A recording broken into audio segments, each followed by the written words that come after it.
now present George Edwards in Frankenstein.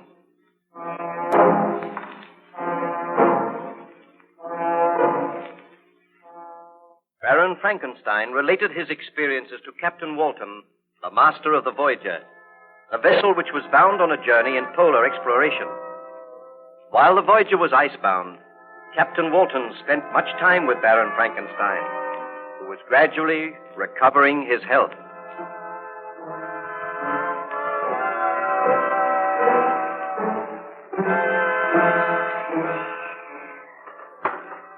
Oh, Baron Frankenstein, I thought perhaps you might care to look at my journal. I have noted your story down very carefully. If you will leave it, I will look through it, Captain. You do not mind if I make some annotation? Not at all. I will be very grateful. I am glad that you have noted my story in your journal, because something tells me that I will never return to civilization. You must not say that. You are recovering splendidly. I know, but I dare not return until I am certain that the monster is dead.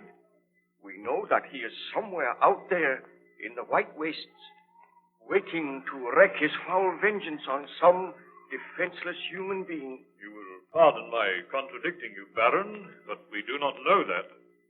I think the monster must have perished in the blizzard. What part of my story did I reach yesterday?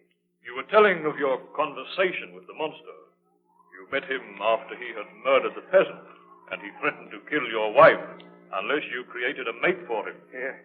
I sat there in the little peasant cottage, and I was horrified at the monster's words. He gazed at me for some time, and then... Foul monster, you seek to arouse my sympathy. Do you not know that you have turned my wife against me? Had I but heeded her advice, you would never have lived. I came to destroy you the day after your creation, but I was too late. You had escaped, and you had already taken a life. I will take no more lives if you will accede to my request. When I left your home, I wandered through the woods, and there I saw the child whom you called William. As soon as he saw me, he screamed and sought to run away, but I seized him by the arm and spoke softly to him, bidding him not to be afraid. He told me that his uncle was Baron Frankenstein, and that I would be punished if I harmed him. At the mention of your name, I trembled with rage, and in a fit of black rage and despair, I killed the child.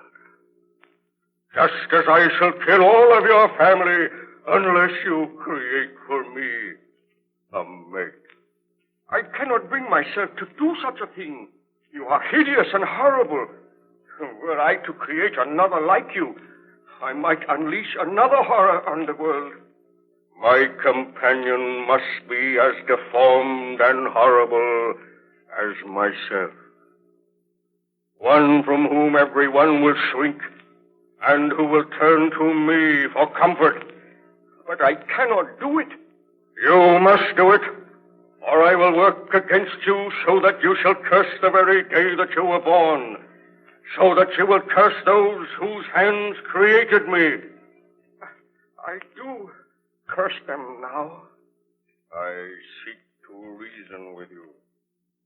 You are my creator. Let me feel gratitude towards you. Let me see that I excite the sympathy of some existing being. Do not, I beg of you, deny me my reward. I have tried to paint for you a picture of misery, the horror, and the suffering which I have undergone. All I ask is a mate as hideous and repulsive as myself. Do I see compassion in your eyes? And if I consent, what then? If you consent, neither you nor any other human being shall ever see us again.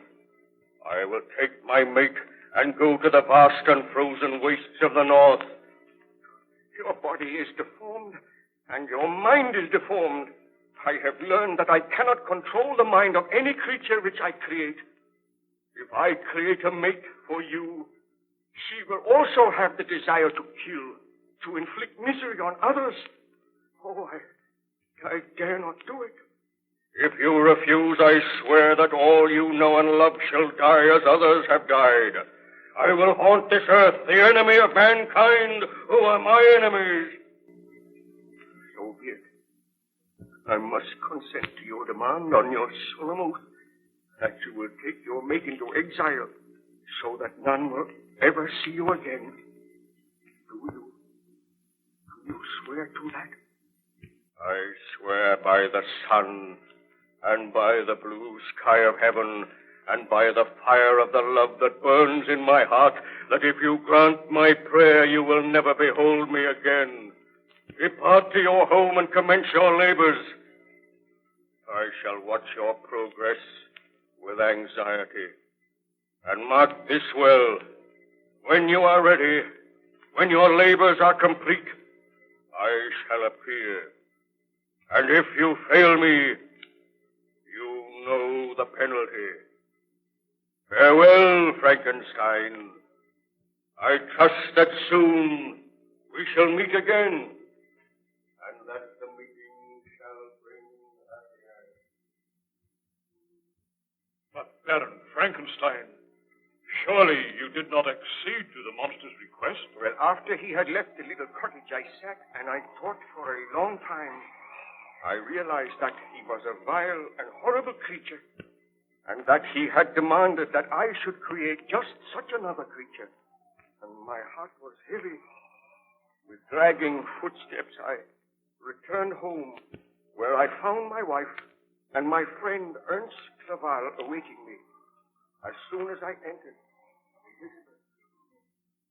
Oh, Victor, I am so glad you have returned. I drove you away with harsh words last night, but I regretted my words. Tell me, what news? The monster still lives. Victor, my friend, I have heard of your troubles. Elizabeth has told me. Let me offer you all the aid that I can. Together we shall destroy this vile creature. Have no fear. The monster will do no more harm. There will be no other deaths. How can you know that? Well, I have spoken with him, and there shall be no more deaths. Rest assured of that, Elizabeth. Oh, I am so glad. But can you trust this monster? I have been greatly punished for my sin. Tell me this, Victor. Did you consent to the monster's request? Surely you did not promise to create a mate for him. Elizabeth, there is so much at stake. So much harm has been done. Victor, you cannot do it. Already there is one vile, bloodthirsty monster roaming the earth.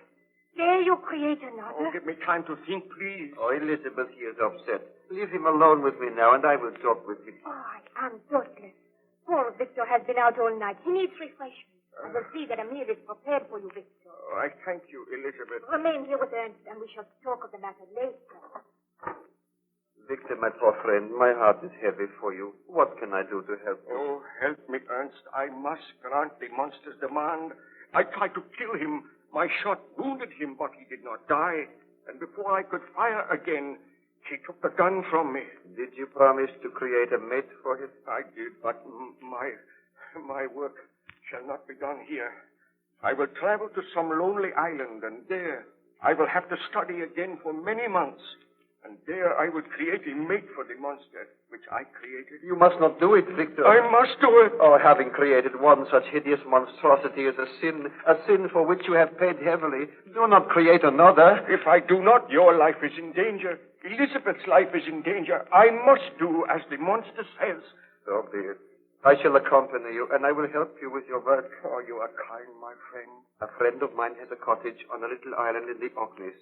I know that he will lend us this cottage, and you will be able to conduct your work there. But I am against it, Victor. I do not think you should do it. I must do it. I feel sure that if I grant his request, there will be no further trouble. But how can you be sure? You cannot control the minds of the creatures which you create. Oh, we shall tell Elizabeth you are taking me away from my health, that I am going for a sea trip for several months. Then I will be able to return here to find happiness when my work is done. It seems the only way. The servants are preparing a meal for you, Victor. Oh, thank you, Elizabeth. I have just been talking matters over with Ernst, and he thinks that I should go away with him for a sea trip. My health has been undermined by all this dreadful worry. You are going away without me. Oh, but you will be safe here. I know that the monster will not harm you. I feel that I must go away without you this time, Elizabeth. Where are you going? We have not decided yet. But will you not trust him to my care, Elizabeth? I will, Ernst. But I want to ask you one question, Victor. Do you intend to grant the monster's demand? My dear, I am going away from here so that I will not grant the monster's demand. My laboratory and all my instruments are here. I am leaving them. I am striving to forget about the monster. You need have no fear. I know that the monster will do no further harm. What did you say to him? Well, I do not like to think of it. But I spoke with him, and he swears that he will not commit another murder. Is he not to be punished for the murders he has already committed? Oh, there is nothing we can do at present, my dear. If the burgomaster's men find the monster, they will kill him. Believe me, Elizabeth, Victor is acting for the best. Be content to leave him in my charge. I must be content. You have nothing to fear, Elizabeth. Now wait here until I return. I will recover my health. I will forget the miseries of the past. When I come back here, I swear that you and I shall never be parted again, and nothing shall ever happen to Ma. Did you eventually go to that island in the Orkneys, Baron Frankenstein? I went to the island in the Orkneys. I will tell you of my experiences if you come to me again a little later, Captain Walton. I wish to look through your journal now, and I may make several corrections. Very well, Baron Frankenstein. I will leave you alone now, but I will return later.